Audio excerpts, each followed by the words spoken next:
The fox and the cat.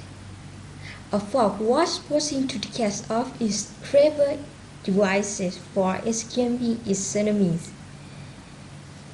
"I have a whole bag of tricks," he said, "which contain 100 ways of escaping my enemies."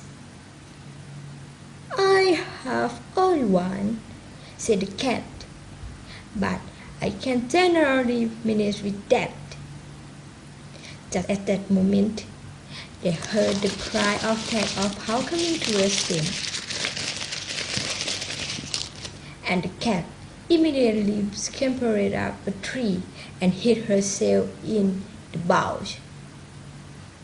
"This is my plan. What are you going to do?"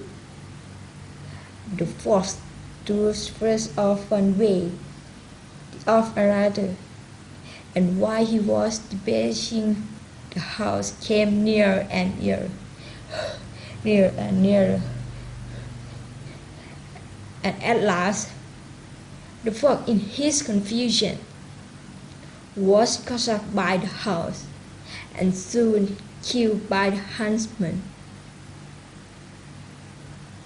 Miss Puss, who had been looking on, said, "Better one safe way than 100 on which you cannot live on." Thank you.